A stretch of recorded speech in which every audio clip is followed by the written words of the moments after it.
महाराज चित्रसेन की राजसभा में चित्रसेन बात कर रहा होता है। महामंत्री, हमारे राजगुरु को निमंत्रण देकर सम्मान पूर्वक राजमहल में ले आइए। मैं उनसे मंत्रण करके शीघ्र अतिशीघ्र अपने पुत्र राजकुमार भीमसेन का युवराज अभिषेक करना चाहता हूँ। जैसा आपका आदेश महाराज, मैं स्वयं जाकर राजगुरु को ले आऊंगा। पिताश्री, मैं चाहता हूँ कि इससे पहले आप मेरा राज्य अभिषेक करें। मुझे कुछ कार्य करने हैं। कैसे कार्य पुत्र? आपने और हमारे पूर्वजों ने बहुत परिश्रम करके आज तक हमारे राज्य की सुरक्षा की है। मेरे युवराज बनने के पश्चात हमारे राज्य की सुरक्षा का उत्तरदायित्व मुझ पर आ जाएगा। मैं चाहता हूँ कि हमारा राज्य और भी विशाल बने। मैं हमारे राज्य की सारी सीमाओं पर जाकर सुरक्षा व्यवस्था का परीक्षण करना चाहता हूँ। साथ ही साथ ये भी देखना चाहता हूँ कि किस सीमा के आसपास हमसे दुर्बल राज्य हैं, जिसके साथ संधि करके हम अपने राज्य का विस्तार कर सकते हैं। महाराज, राजकुमार भीमसेन युवराज बनने से पूर्व भी एक अच्छे शासक बनने की सारी क्षमताओं से परिपूर्ण हैं। हाँ महामंत्री, एक युवराज में जितनी भी खूबियां चाहिए वो सब मेरे पुत्र में हैं। इसीलिए तो मैं इसका राज्याभिषेक करने की इच्छा रखता हूँ। आपकी इच्छा का भी मैं आदर करता हूँ पिताश्री। बस एक बार आप मुझे परीक्षण करके आने की अनुमति दे दीजिए। उसके बाद आपके आदेश के अनुसार ही सब होगा।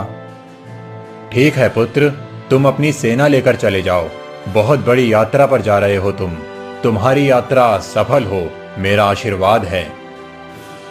धन्यवाद पिताश्री, परंतु मुझे सेना नहीं चाहिए। मैं एक राजकुमार नहीं, अपितु एक सामान्य नागरिक बनकर पूरी यात्रा संपन्न करूंगा। अगर मैं प्रजा में एक प्रजाजन बनकर रहा तो उनकी समस्याओं का नजदीकी से अवलोकन कर सकता हूँ और युवराज बनने के बाद उसका शीघ्र ही निराकरण भी संभव हो जाएगा। परंतु पुत्र, सेना के बिना तुम अकेले इतनी बड़ी यात्रा कैसे करोगे? पिताश्री, सेना लेकर गया तो जो राज्य हमसे दुर्बल हैं, वो बिना किसी कारण ही भयभीत हो जाएंगे और जो बलशाली हैं, उन्हें युद्ध की चुनौती मिल जाएगी। मैं नहीं चाहता कि मेरे कारण हमारे राज्य पर कोई भी संकट आए। मुझे अकेले ही जाने की अनुमति दी जाए। महाराज, राजकुमार सत्य कह रहे हैं। एक सामान्य नागरिक बनकर वो प्रजा के जितने समीप जा पाएंगे, उतना राजकुमार के रूप में नहीं। तुम्हारा कथन तो उचित है पुत्र। ठीक है, तुम चले जाओ और शीघ्र ही लौट कर आना। तुम्हारे पुण्य लौटने तक मैं यहाँ सारी व्यवस्था और आयोजन कर दूंगा। धन्यवाद पिताश्री। चित्रसेन से अनुमति लेकर राजकुमार भीमसेन अपनी यात्रा पर निकलता है। कई दिन बीत जाते हैं, लेकिन भीमसेन की कोई खबर नहीं मिलती। एक दिन, महामंत्री जी, राजकुमार भीमसेन को गए 3 मास हो गए हैं। अब तक उनकी कोई खबर नहीं है। उन्होंने विनती की थी, इस कारण से हमने उनके पीछे गुप्तचर नहीं भेजे। मुझे तो राजकुमार की चिंता हो रही है। महाराज, राजकुमार भीमसेन बड़े ही वीर योद्धा हैं। उन्हें सभी बातों का उचित ज्ञान है। आप चिंता न करें, वो अवश्य ही स्वस्थ होंगे। उन्होंने प्रजा में अपना परिचय छुपा कर रखा है, इसीलिए उनकी कोई खबर नहीं मिल रही। हम कुछ और दिनों तक उनकी प्रतीक्षा करते हैं। यदि फिर भी राजकुमार भीमसेन या उनकी कोई खबर नहीं आई, तो हम अपने गुप्तचरों को कार्य पर लगा सकते हैं। चित्रसेन को महामंत्री का कहना उचित लगता है। फिर से कुछ दिन गुजर जाते हैं, लेकिन फिर भी भीमसेन का कोई पता नहीं चलता। फिर महामंत्री, अपने सभी गुप्तचरों को राज्य की सभी सीमाओं पर भेज दिया जाए।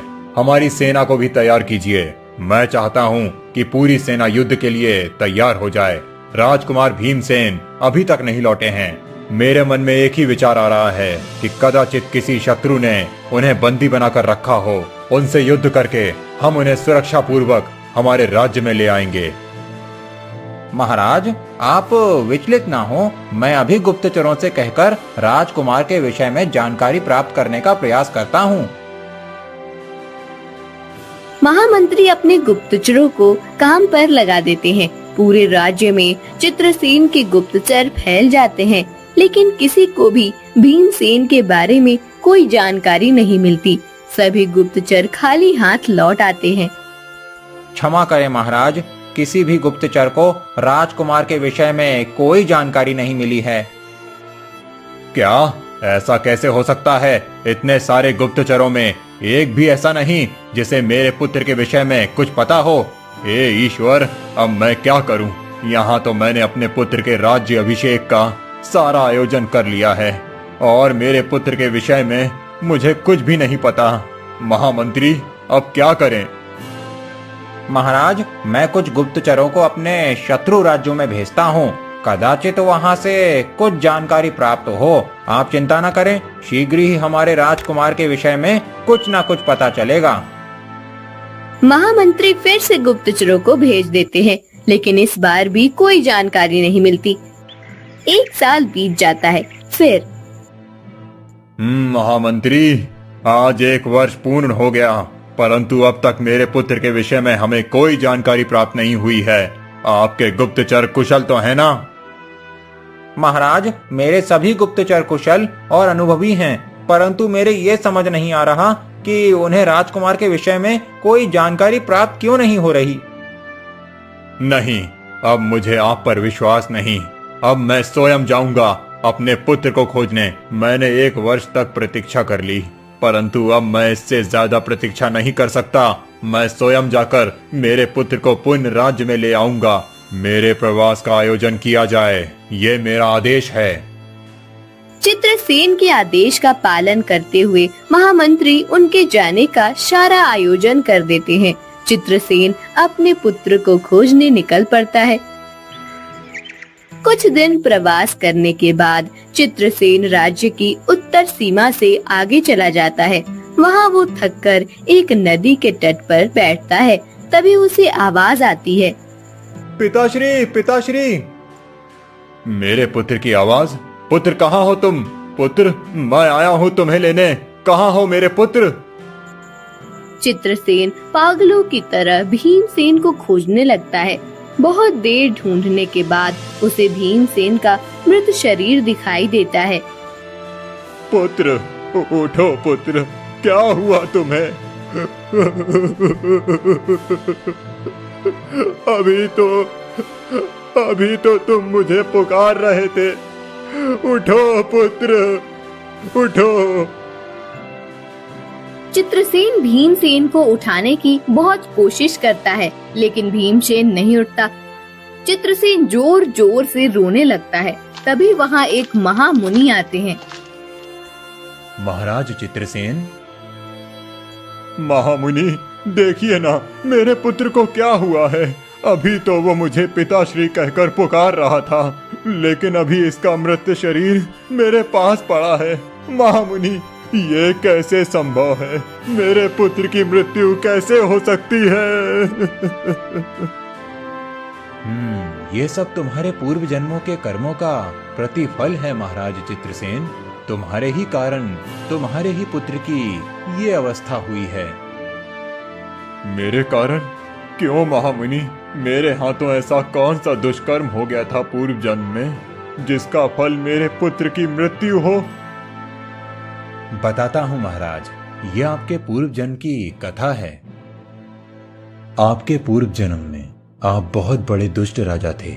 एक बार महामंत्री, हमारे राज्य के पास जो नदी जाती है, उस नदी के बहाव को तुरंत बंद कर दिया जाए। ये हमारा आदेश है। परंतु महाराज, उस नदी पर तो कई यात्री और प्राणी अपनी तृष्णा बुझाने के लिए आते हैं। अगर हमने उस नदी के प्रभाव को बंद कर दिया तो उन्हें जल कैसे मिलेगा? मंत्री कुछ बोल नहीं पाते हैं और कई श्रमिकों को नदी के प्रवाह को बंद करने का कार्य शुरू हो जाता है। एक दिन एक बंदर महाराज के पास आता है।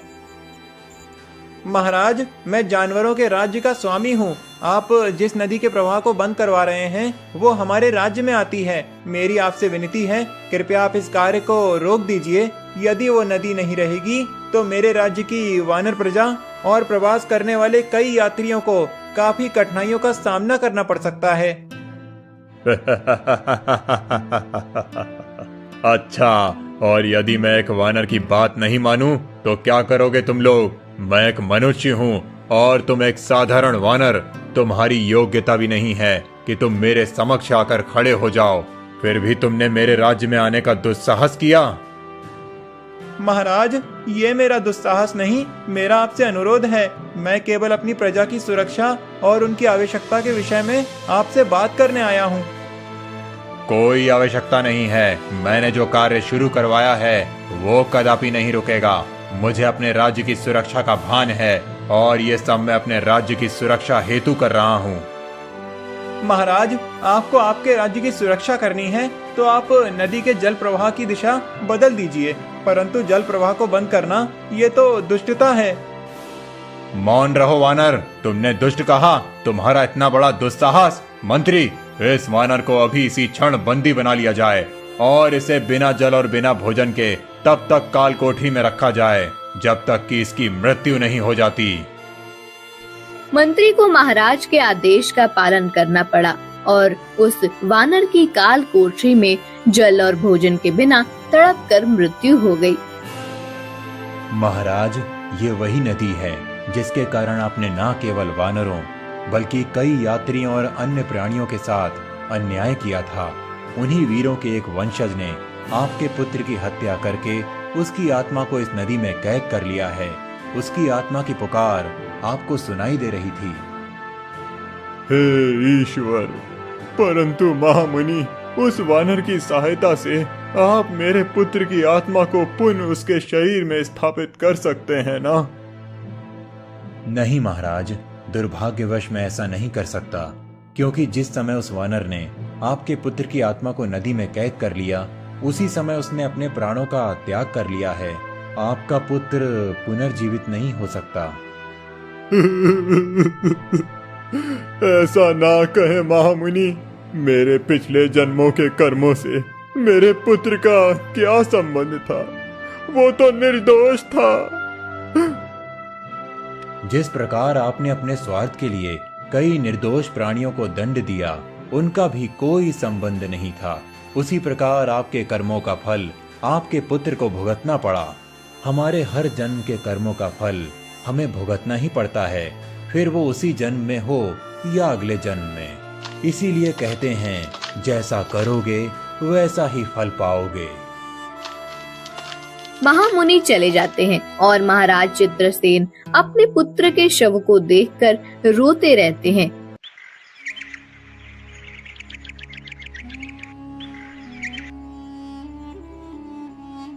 महाराजा श्याम सुंदर बहुत चिंता में अपने महल में बैठे हुए थे। तभी एक महर्षि उनके महल में पधारे। श्याम सुंदर ने उनका उचित सत्कार किया। फिर, क्या हुआ राजन? आपके मुख से प्रतीत होता है कि आप बहुत विकट समस्या में हैं। आप तो महाज्ञानी हैं महर्षि। दो रानियां हैं मेरी, फिर भी एक भी रानी से मुझे आज तक पुत्र प्राप्ति नहीं हुई। एक राजा को अगर पुत्र ना हो तो उसके राज्य का भविष्य अंधकारमय हो जाता है। आगे राज्य चलाने वाला कोई राजा नहीं होता। मेरी ये समस्या है। राजन, मैं आपकी समस्या का उपाय कर सकता हूँ। मैं एक हवन करता हूँ, उस हवन में से एक फल उत्पन्न होगा, वो आप अपनी रानियों को खिला देना। महर्षि ने हवन करवाया और जो फल उत्पन्न हुआ वो श्याम सुंदर अपनी दोनों रानियों को खिला दिया। कुछ दिनों के बाद दोनों रानियां गर्भवती हो गईं। 9 मास बीत गए। एक दिन, महारानी भानुमति, आप दोनों ही गर्भवती हैं, किंतु मैं चाहता हूँ कि पहली रानी होने के अधिकार से पहले आपको पुत्र की प्राप्ति हो। ऐसा कोई बात नहीं है महाराज। महारानी मालिनी मेरी छोटी बहन के समान है। अगर उन्हें पहले पुत्र प्राप्ति हुई तो भी मुझे उतना ही आनंद होगा। श्याम सुंदर और भानुमति की बातें मालिनी की दासी जानकी ने सुन ली और मालिनी को बताई। फिर, अच्छा, तो ये बात है, महाराजा ऐसा चाहते हैं। मैं तो समझती थी कि महाराज की सबसे प्रिय पत्नी मैं हूँ, परंतु महाराज का ये विचार मेरे होने वाले पुत्र के प्रति अन्यायकारी है। यदि महारानी भानुमति के पुत्र का जन्म मेरे पुत्र से पहले हुआ तो युवराज बनने का अधिकार उसे मिल जाएगा और मैं वो कदापि सहन नहीं करूंगी। कुछ दिनों के बाद महारानी भानुमति ने एक पुत्र को जन्म दिया और वो बेहोश हो गई। जानकी ने भानुमति के नवजात बच्चे को उठाया और उसे लेकर जंगल में चली गई। जानकी उस नवजात शिशु को एक गुफा के बाहर छोड़ दिया और हाँ, बड़ा आया था युवराज बनने। अरे युवराज तो मेरी महारानी मालिनी का पुत्र ही बनेगा। ऐसा कहकर जानकी वहाँ से चली गई। बच्चा बहुत रो रहा था। उसकी आवाज सुनकर गुफा के अंदर से एक शेरनी बाहर आई। उसने नवजात बच्चे को देखा और उसे मुंह में उठाकर अंदर चली गई। एक नवजात शिशु। इधर राजमहल में मालिनी और जानकी ने ये बात फैला दी कि महारानी भानुमति ने मृत बच्चे को जन्म दिया था। भानुमति को बहुत दुख हुआ। कुछ दिनों के बाद मालिनी ने भी एक बेटी को जन्म दिया। मालिनी के बेटे को देखकर भानुमति को अपने बच्चे को खोने का दुख और भी ज्यादा गहरा हो गया था। 9 साल बीत गए।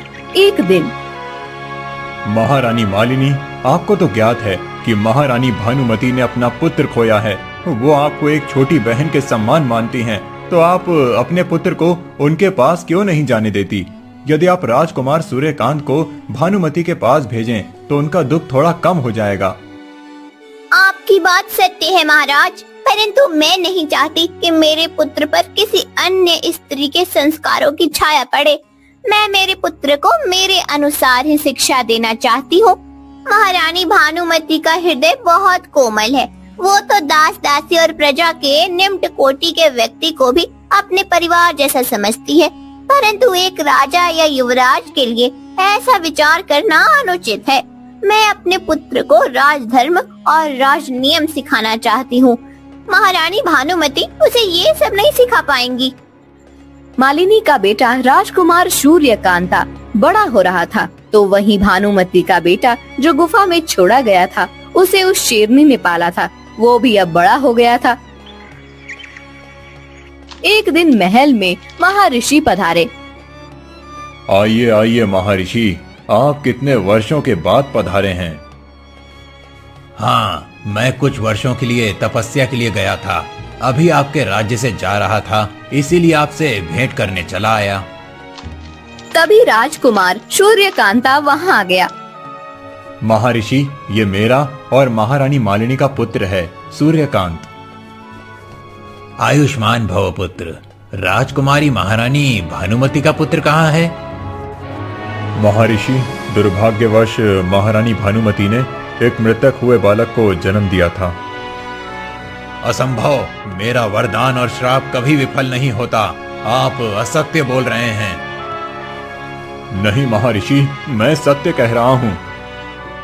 राजन, यदि आप सत्य बोल रहे हैं तो आपके साथ बहुत बड़ा छल हुआ है। महर्षि इतना कहकर चले गए। इधर एक दिन शेरनी जंगल में घूम रही थी। तब एक शिकारी ने उस पर जाल बिछाकर शेरनी को पकड़ लिया। शेरनी चिल्लाने लगी, छोड़ो छोड़ो, मुझे बचाओ, कोई है, मुझे इस शिकारी से बचाओ। शेरनी की आवाज सुनकर, छोड़ो छोड़ो, मेरी माँ को छोड़ो, नहीं तो मुझसे बुरा कोई नहीं होगा। एक शेरनी का बेटा इंसान, ये तो कोई जादू लगता है। बच्चे दूर हो जाओ, अब ये शेरनी मेरी है। अगर मेरे बीच में आए तो इसी जंगल के कोने में फेंक दूंगा, किसी को पता भी नहीं चलेगा। मैं अपनी माँ को तुमसे बचाकर ही रहूंगा। तू कुछ भी कर ले शिकारी, किंतु मेरी माँ को नहीं मार पाएगा। इतनी हिम्मत है तुझ में? शिकारी वनराज के पास आ रहा था कि तभी वहाँ से श्याम सुंदर का एक सैनिक अपने घोड़े पर गुजर रहा था। उसे देखकर, सैनिक सैनिक, मेरी मदद कीजिए, यह शिकारी मेरी माँ को पकड़ कर ले जा रहा है। कहाँ है तुम्हारी माँ? वो रही, जाल में फंसी हुई है। वो शेरनी, वो तुम्हारी माता है? हाँ, वो शेरनी मेरी ही माता है। अरे सैनिक, इस बच्चे की तो बुद्धि भ्रष्ट हो गई है। मनुष्य के बच्चे की माँ कभी शेरनी हो सकती है क्या? आप जाइए, मैं इससे निपट लेता हूँ। ये असत्य बोल रहा है। ये शेरनी ही मेरी माँ है। मेरे बाल काटने से इसी ने मेरी देखभाल की है। तुम असत्य बोल रहे हो और इसका न्याय तो अभी महाराज ही करेंगे। चलो महाराज के पास चलते हैं। सैनिक वनराज शिकारी और शेरनी को राजमहल में ले आता है। क्या हुआ सैनिक, क्या समस्या है? महाराज, एक विकट समस्या है। ये बालक कह रहा है कि ये शेरनी उसकी माँ है और ये शिकारी उसे शिकार करने के लिए ले जा रहा है, और शिकारी का कहना है कि एक मनुष्य के बच्चे की माँ एक शेरनी नहीं हो सकती। सत्य कहा तुमने। बड़ी विकट समस्या है। शिकारी की बात तो सही है। एक शेरनी किसी मनुष्य के बच्चे की माँ कैसे हो सकती है? महाराज, मैं असत्य नहीं बोल रहा। मेरे जीवन में मैंने शेरनी को ही अपनी माँ माना है। इसने मेरी माँ बनकर मेरी देखभाल की है। सामान्यतः शेरनी एक वन जीव है और वन जीव तो मनुष्य का सेवन कर अपनी क्षुधा मिटाते हैं। तो ये कैसे संभव है कि शेरनी ने इस बालक को न सिर्फ जीवन दान दिया किंतु उसके रक्षण का उत्तरदायित्व भी निभाया।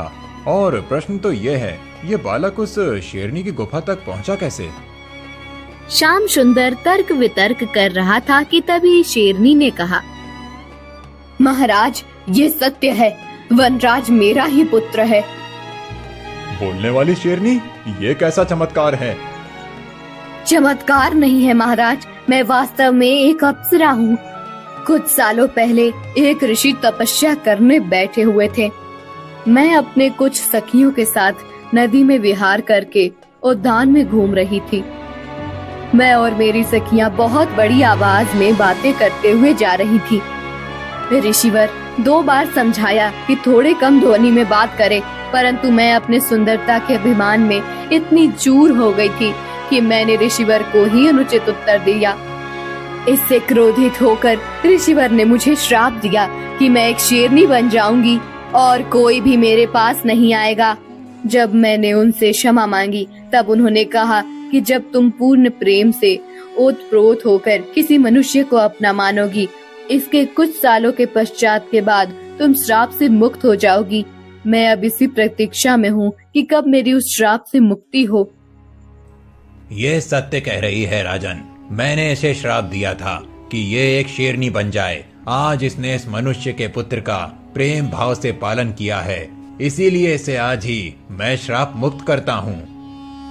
महर्षि अप्सरा को श्राप मुक्त किया। अप्सरा अपने वास्तव रूप में आ गई। वो सच में बहुत ज्यादा सुंदर थी।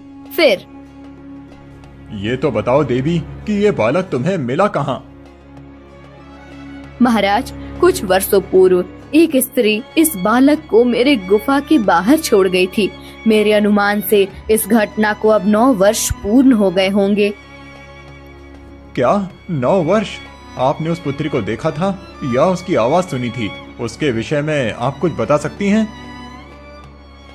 नहीं महाराज, मैंने उसे देखा नहीं, परंतु उस बालक को छोड़कर जाते समय उसने कहा था कि बड़ा आया युवराज बनने।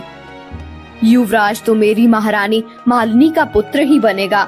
महाराज, मेरा शरीर शेरनी का था, परंतु मेरा हृदय और आत्मा तो अप्सरा की ही थी। मैं चाहकर भी इस बालक के लिए भोजन नहीं बना सकती थी। मैंने इस बालक का पालन करने का निर्णय लिया और इसका नाम वनराज रखा। क्या इतना बड़ा छल?